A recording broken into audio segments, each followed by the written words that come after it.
25 de julho é o dia do escritor, e para falar sobre escritores é necessário falarmos sobre livros, e para falarmos sobre livros é fundamental que nós entendamos sobre essa palavra aqui.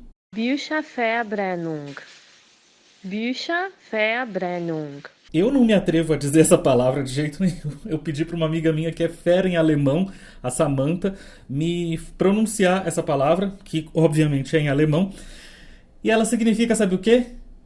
Queima de livros. Eu sou o Murilo Carvalho e a partir de agora você escuta e vê o Sobretudo.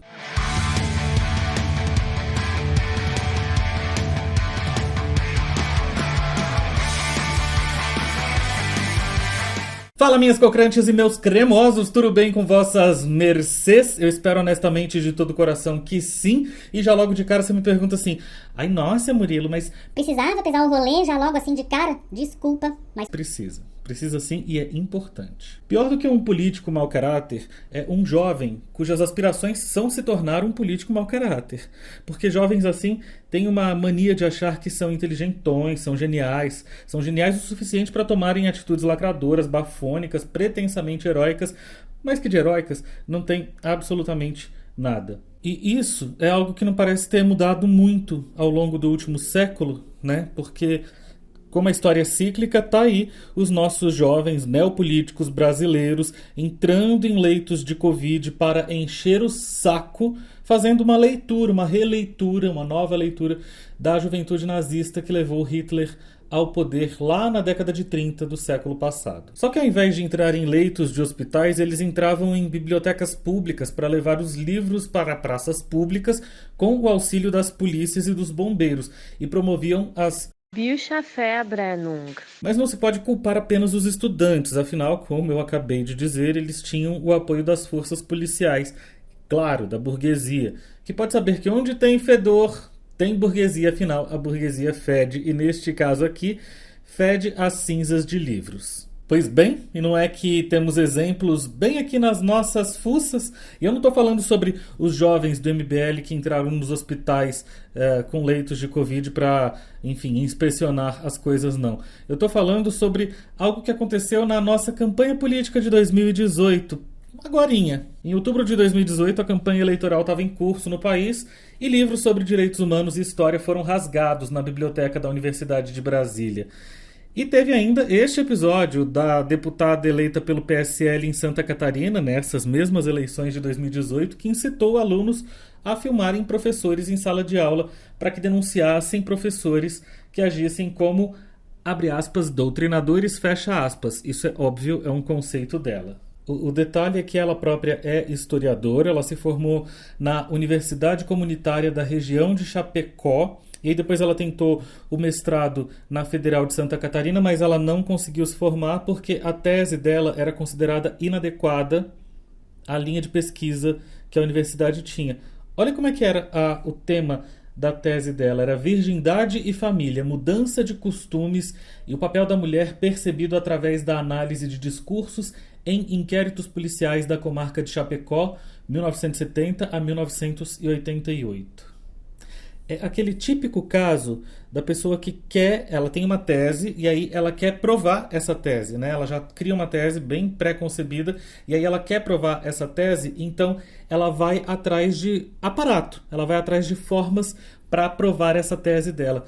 Só que com dinheiro público, né? Porque afinal de contas, quando a gente está falando de universidade pública, a gente está falando de gastos públicos, a gente está falando de professores de universidades públicas tendo que atender a bonita que quer falar lá, quer provar lá a tese dela de virgindade, família, mudanças no costume, né? Os livros hoje em dia, como regra, é um montão de amontoado, de muita coisa escrita, tem que suavizar aquilo. Claro que numa atitude mega escrota, ela foi lá e processou a professora que se recusou a orientá-la, né? Perdeu na justiça o processo dela. Mas enfim, o detalhe é que ela própria lançou um livro, eu não vou dizer qual que é, porque na verdade o marketing de guerrilha desse povo inclui colocar as ideias deles nos nossos espaços. Então eles criam uma super polêmica e aí eles entram nos nossos espaços porque a gente começa a debater a própria existência deles. Então eu não vou continuar dando palco. Isso daqui tudo só serviu para contextualizar o ponto aonde eu quero chegar. Mas antes de chegar ao ponto onde eu quero chegar, eu quero tocar o seu coração te pedindo para você se inscrever neste canal. Se inscreve aqui embaixo, ativa as notificações e já larga logo um like aqui pra mim, um like nesse vídeo, porque se você não largar agora eu sei que você vai esquecer, vai deixando, vou deixando pro final. Não, larga agora. Caso você mude de ideia, então você vai lá e dislika. Mas enfim, deixa esse like aqui pra mim, porque é super importante pra gente ranquear esse vídeo no YouTube. E se o seu coraçãozinho estiver muito profundamente tocado neste Dia do Escritor, olha o que eu tenho aqui. Pá!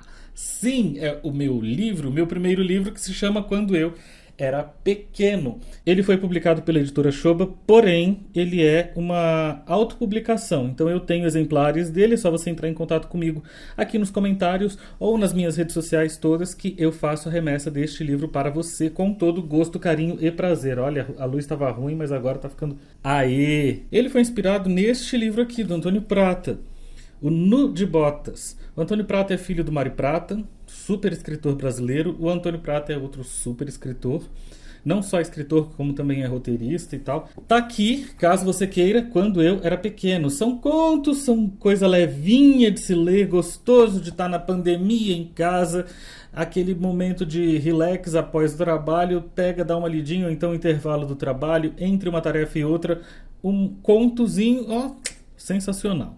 E estou prestes a lançar o meu segundo livro.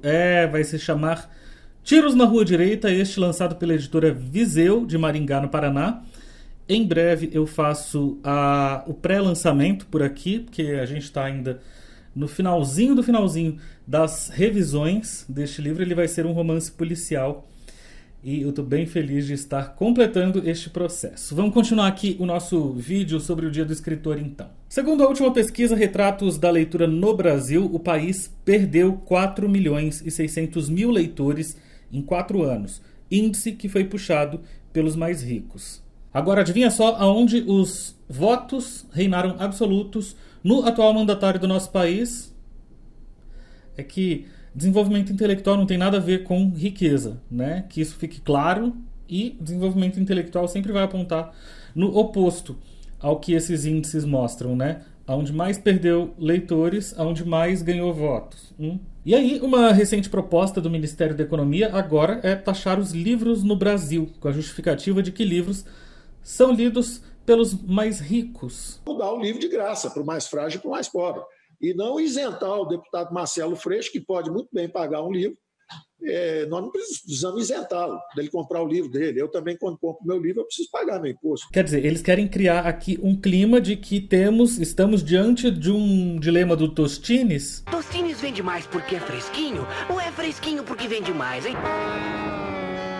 A vontade de responder, meu anjo, pobre não compra livro porque livro é caro. É claro que esse argumento é falacioso. Óbvio que esse argumento é falacioso. E se definitivamente nós não somos uma nação de leitores, os pobres, pelo menos, conforme essa última Retratos da Leitura, tiveram queda de 5%. Estamos falando das classes C, D e E. Enquanto os mais ricos, nestes mesmos 4 anos, deixaram bem mais de ler. A queda entre os da classe A foi de 12% e os da classe B de 10%. É óbvio que teve reação a essa ideia de Jerico. O senador Major Olímpio, que morreu esse ano de Covid, entregou ao presidente do Senado, Rodrigo Pacheco, um abaixo-assinado com 1 milhão de assinaturas. É inadiável que o Congresso Nacional, o Senado primeiro e depois a Câmara, se reúna para votar essa proposta de emenda constitucional para que essa tributação absurda do conhecimento não prospere. Agora, o detalhe é que essa ideia é tão de jirico, mas tão de jirico, que o governo se esquece que o maior comprador de livros do país é o próprio governo. Sim, porque o governo não produz livros, quem produz livros são as editoras. E todos os alunos de escolas públicas do país têm direito a não apenas um, mas vários livros. Então, ele taxando os livros, ele vai acabar aumentando o gasto público. Eu vou encerrar esse vídeo falando para você que neste canal aqui eu já falei sobre o livro Você Foi Enganado, que é um livro que conta as mentiras que os presidentes contaram na Nova República, todos os presidentes da Nova República, né, desde a redemocratização. Aliás, ainda chega ao Figueiredo, né, porque a primeira grande mentira que este presidente tinha contado foi do atentado do Rio Centro.